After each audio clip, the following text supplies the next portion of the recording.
Nah, dalam, memotivasi suatu karyawan, kelompok, seseorang, seharusnya kita harus mengetahui apa sih motivasi atau background motivasi atau yang membuat mereka itu bergerak.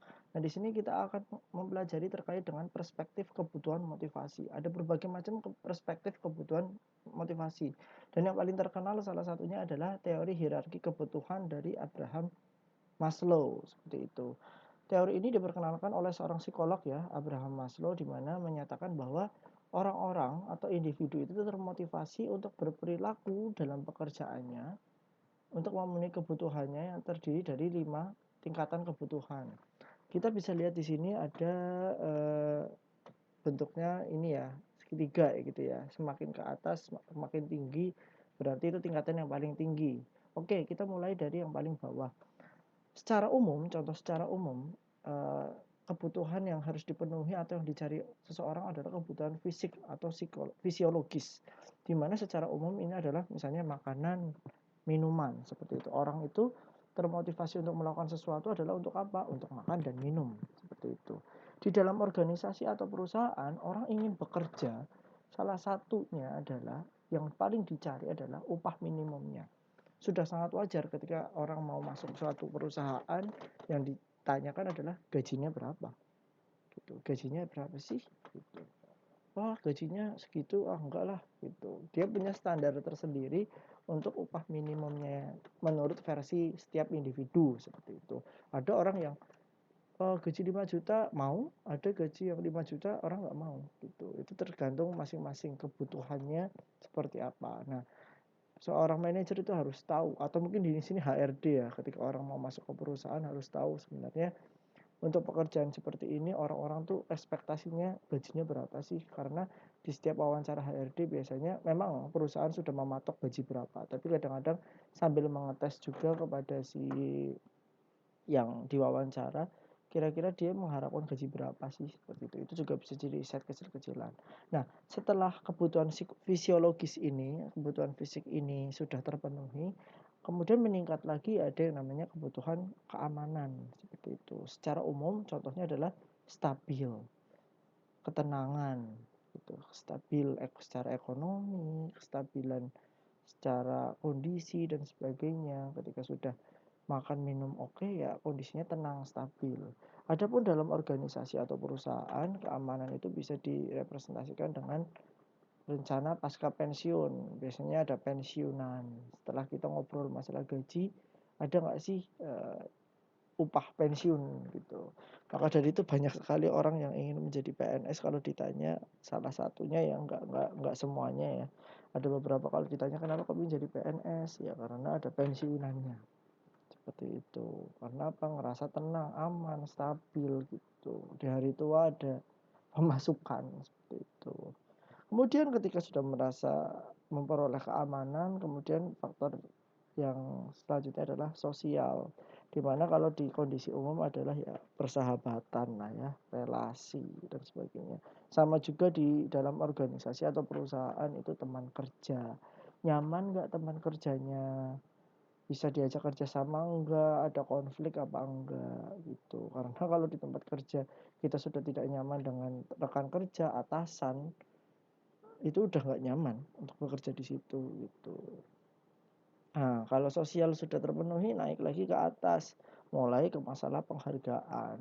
Di masyarakat, pencapaian-pencapaian ini sering terjadi. Contohnya adalah untuk mengejar status, baik itu status sosial maupun status ekonomi. Ini sudah ya kita sudah tahu lah barang umum lah yang seperti ini. Sama juga di perusahaan, organisasi gitu ya. Ini penghargaan ini dalam bentuk misalnya jabatan, naik jabatan. Wah, dulu jadi staff, sekarang jadi manajer, direktur, presiden direktur. Itu sebuah sebuah pencapaian uh, yang lebih tinggi lagi. Nah, di atas penghargaan ini ada yang namanya aktualisasi diri ya. Kalau di masyarakat ini bisa dibilang prestasi, kalau di pekerjaan ini udah mencari pekerjaan-pekerjaan yang menantang nih. Karena sudah tercapai semuanya. Duit udah dapet, pensiun udah tenang, rekan kerja it's okay, jabatannya udah ada, sehingga kami melakukan pekerjaan-pekerjaan yang lebih menantang lagi agar bisa memperoleh prestasi kepuasan tersendiri. Nah, ini adalah teori hierarki kebutuhan dari Abraham Maslow. Di mana teori Maslow ini berlaku secara hierarkis. Artinya apa? Pemenuhannya berawal dari tingkatan yang paling bawah sampai yang tadi ya tinggi ke atas gitu. Nah, kebutuhan yang hierarkinya ini lebih tinggi tidak akan memotivasi tenaga kerja sekiranya kebutuhan pada hierarki yang lebih bawah belum terpenuhi. Maksudnya apa? Seseorang tidak akan termotivasi untuk mencapai penghargaan jabatan tertentu apabila kebutuhan misalnya fisiknya upah minimumnya itu dia belum serak gitu, belum pas. Dia nggak akan termotivasi untuk itu, apalagi untuk aktualisasi diri itu. Dia mikirnya apa? Yang paling bawah dulu, hierarkis. Jadi keamanan, motivasi keamanan itu muncul ketika fisik itu udah terselesaikan. Begitu juga dengan sosial. Motivasi akan hal sosial itu muncul karena apa? Karena fisik dan keamanan sudah terselesaikan. Dan ini makanya bentuknya hierarkis seperti itu. Itu dari Maslow. Berbeda dengan di teori ERG dari Adfelder. Sebenarnya sama. ERG ini lebih ke existence, relatedness, dan growth. Eksisten itu apa? Eksisten ya fisik dan keamanan. Relatedness apa? Sosial dan penghargaan, dan growth itu udah masalah aktualisasi diri. Sebenarnya secara urutannya sama, cuma dipisahkannya 3 ini aja kalau ERG. Isinya ya sama seperti itu. Perbedaannya adalah kalau di teori ERG Alderfer ini itu tidak harus hierarkis. Nah, bisa juga seseorang itu telah mencapai kebutuhan relatedness tapi sebelumnya eksistennya belum terpenuhi misalnya. Maka ada kemungkinan orang tersebut membutuhkan kembali kebutuhan eksistennya. Maksudnya apa? Misalnya orang tuh termotivasi terkait dengan penghargaan gitu. Relatedness ya, penghargaan. Padahal mungkin eksistennya dia ngerasa keamanannya atau merasa nggak ada pasca pensiunnya gitu, belum tercapai. Ya nggak apa-apa, dia langsung lompat ke penghargaan. Mungkin ketika penghargaan sudah tercapai, dia baru mikir termotivasi untuk keamanan, untuk pasca pensiunnya. Nah, kalau di Alderfer ini nggak bersifat hierarkis, enggak atau nggak harus urut. Ini bisa lebih bersifat apa ya, tidak tetap lah ibaratnya seperti itu. Itu perbedaannya ya. Perbedaan pertama adalah dikelompokkan, kalau Aldefer itu dikelompokkan menjadi 3, kalau Maslow, dan isinya sama dengan yang di Maslow ya. Kalau Maslow ya langsung hierarkis, yang tadi ada berapa? Ada 5 ya, ada 5. Perbedaan keduanya adalah kalau Maslow harus hierarkis, kalau Aldefer itu tidak. Seperti itu. Nah, kemudian ada juga teori 3 kebutuhan, di mana kebutuhan manusia itu ada kebutuhan untuk berprestasi, ya sudah tahu, kebutuhan untuk berafiliasi bersama-sama ya, ini lebih ke bersifatnya sosial, kerjasama, teamwork, dan juga ada kebutuhan akan kekuasaan, kepingin menjabat, kepingin menduduki posisi tertentu. Nah, setiap orang itu memiliki kecenderungan kebutuhan yang berbeda dari 3 jenis kebutuhan ini dan saling menyeimbangkan. Sebagai contoh misalnya, ada orang yang termotivasi akan, wah aku kepingin menjabat posisi tertentu, kepingin kekuasaan gitu ya, kebutuhan akan kekuasaannya tinggi. Tapi mungkin di satu sisi orang tersebut ya motivasi untuk berafiliasinya atau berprestasinya itu rendah. Demikian pula sebaliknya, ada orang yang kepingin berafiliasi, bersosialisasi, bekerja sama, tapi dia terhadap kekuasaan atau terhadap hal yang bersifat prestatif nggak begitu. Jadi, nah di sini kebutuhan manusia itu dibagi jadi 3 hal ini, dan setiap orang itu punya kecenderungan yang berbeda-beda. Tinggal bagaimana orang tersebut bisa menyeimbangkan, membalanskan antara satu dengan yang lain. Karena timpang pun nggak begitu bagus juga gitu. Seperti itu. Kemudian ada juga namanya teori 2 faktor dari Herzberg. Ada motivating factors dan juga hygienic factor. Sebenarnya pada umumnya sama saja sih. Sama saja bahwa ada beberapa variabel yang harus dipenuhi. Dan apabila tidak dipenuhi ya, kalau terpenuhi ya memotivasi, apabila tidak dipenuhi ya tidak memotivasi. Nah, kalau motivating factor itu lebih bersifat ke kebutuhan yang terdapat dalam seseorang Orang itu menuntut suatu kebutuhan untuk terpenuhi, sehingga apabila kebutuhan tersebut terpenuhi, maka orang tersebut puas akan suatu pekerjaannya. Nah, termasuk di dalamnya variabelnya adalah adanya kesempatan untuk berprestasi. Kalau di perusahaan ada kesempatan untuk berprestasi, maka orang tersebut akan merasa puas. Dan ketika orang merasa puas, maka orang tersebut akan termotivasi. Kemudian adanya pengakuan di lingkungan pekerjaan, ya, diakui lah, recognition. Adanya kesempatan untuk bertanggung jawab. Ini ada loh orang-orang yang kalau diberi tanggung jawab itu merasa challenge, tertantang, dianggap gitu. Jadi ketika dia diberikan suatu tanggung jawab, dia merasa puas dan mereka termotivasi untuk melakukan hal tersebut. Sehingga ada kemudian adanya kesempatan untuk berkembang dan mengembangkan diri itu. Kalau ada berbagai macam variabel itu, maka orang tersebut puas. Ya, ketika puas, mereka akan termotivasi. Sedangkan untuk hygiene faktor sendiri ini hampir sama ya, tapi sedikit perbedaannya adalah ketika orang itu kebutuhan yang terdapat dalam seseorang dalam kondisi lingkungan pekerjaannya itu tidak terpenuhi gitu ya, tidak terpenuhi, maka dia merasa tidak puas, dan ketika dia tidak puas, nggak ada nih variabel ini, ya dia nggak termotivasi gitu. Kalau yang tadi yang pertama, kalau ada variabel tersebut termotivasi, lebih ke daya tarik, ya. Kalau ini, kalau tidak ada variabel ini, dia merasa tidak puas. Mungkin kalau yang pertama, kalau nggak ada variabel tersebut, sifatnya netral. Kalau ada, puas, yang untuk motivating faktor. Kalau di hygiene faktor ini, kalau variabel ini sampai tidak ada, ya dia tidak akan puas dan tidak termotivasi. Tapi kalau ada, mungkin sifatnya lebih ke netral, karena hal tersebut, variabel tersebut sudah selayaknya ada, seperti itu. Yang termasuk adalah misalnya kebutuhan administrasi, ya, kebijakan yang jelas dan adil di dalam perusahaan. Adanya supervisi yang memadai. Supervisi itu apa? Pengarahan misalnya, yang membimbing seperti itu. Ini arahnya kalau saya kerja di sini, itu arahnya mau kemana sih? Jenjangnya seperti apa? Keserasian hubungan dengan supervisi juga. Supervisi atasannya itu seperti apa? Lingkungan pekerjaannya yang kondusif, gaji upah yang layak, hubungan baik, adanya penghargaan, hubungan yang serasi dengan bawahan, status kerja yang jelas. Nah, ketika ada variabel ini ya sudah sewajarnya ada, tapi kalau nggak ada, itu justru akan membuat ketidakpuasan sehingga tidak memotivasi melakukan suatu pekerjaan.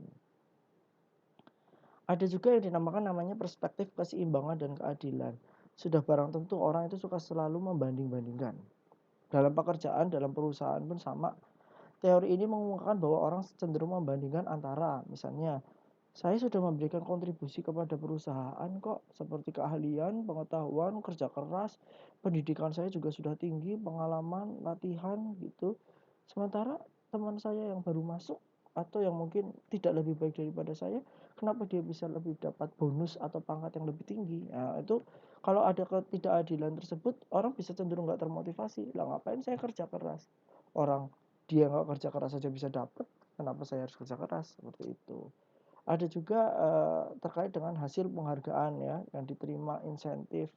Begitu juga dengan membandingkan balas jasa. Ya tadi sama. Kalau ini bentuknya ada lebih fisik. Nah, kalau dia aja yang nggak kerja keras bisa dapat bonus, kenapa saya harus kerja keras? Nah, di dalam perusahaan itu cenderung seperti itu. Ada yang perspektifnya seperti itu untuk memotivasi karyawan.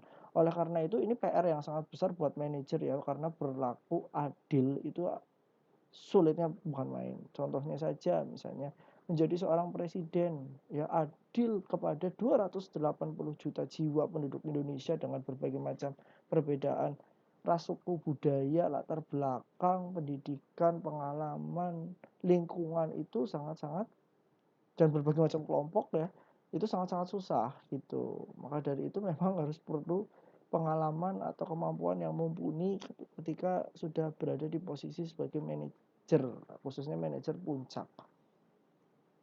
Nah, ada juga namanya perspektif pengharapan ya, hope, di mana konsep ini berhubungan dengan motivasi, di mana individu diperkirakan akan menjadi pelaksana dengan prestasi tinggi bila melihat satu, kemungkinan tinggi bahwa usaha mereka akan mengarah ke prestasi tinggi. Orang tuh orang tuh termotivasi karena berharap apa yang mereka lakukan itu mengarah pada suatu hasil yang mereka harapkan, prestasi yang mereka harapkan. Nah, kemudian yang kedua adalah prestasi-prestasi tersebut itu diharapkan mengarahkan ke hasil-hasil yang menguntungkan bagi mereka baik secara material maupun non material, dan hasil-hasil tersebut juga akan menjadi keadaan yang seimbang dan menarik efektif bagi mereka. Teori nilai pengharapan dari Fromm ini, orang dimotivasi untuk bekerja apabila mereka mengharapkan usaha, balas jasa tertentu, dan menilai balas jasa sebagai hasil dari usaha-usaha mereka. Pada intinya ingin ada feedback tertentu, melakukan suatu pekerjaan sebisa mungkin bisa berprestasi dari pekerjaan tersebut. Nah, dari prestasi tersebut orang itu berharap untuk diberikan hasil yang menguntungkan baik secara material ataupun non material, dan kemudian itu bisa menjadi balance lah bagi mereka. Ini sudah barang tentu ya. Nah, contohnya harapan atas penghargaan itu ada yang dari dalam, intrinsik, dan ada yang ekstrinsik. Dari dalam sendiri ya misalnya puas akan pekerjaan, pede ketika kita sudah melakukan sesuatu, punya pengalaman, berhasil, itu akan meningkatkan motivasi diri kita. Maka dari itu saya harapkan teman-teman yang sekarang sedang work from home, coba mulai buka-buka Instagram gitu, penyedia konten-konten atau penyedia lomba-lomba ya, penawaran lomba-lomba, coba ikutin lomba-lomba itu. Menang atau kalah urusan nanti, tapi kalau nanti sudah terbiasa dapat pengalaman.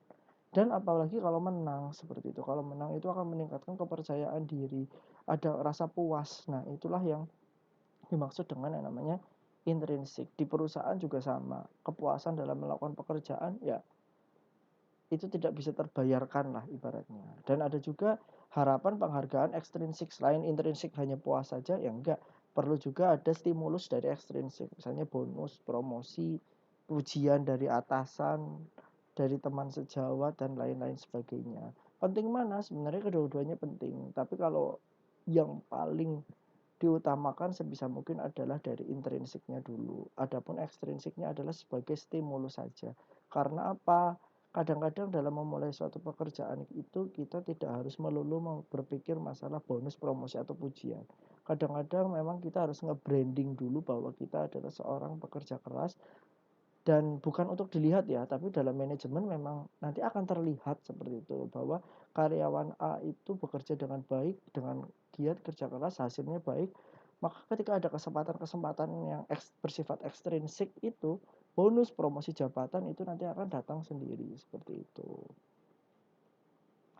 Nah, ada juga yang namanya perspektif penguatan ya, penguatan. Ada stimulan, respon, perlakuannya diterima, dan ada respon selanjutnya. Pendekatan ini didasarkan terutama atas hukum pengaruh dari efek lah, respon, yang menyatakan bahwa perilaku yang diikuti dengan konsekuensi pemuasan cenderung diulang, sedangkan perilaku yang diikuti konsekuensi hukuman cenderung tidak diulang.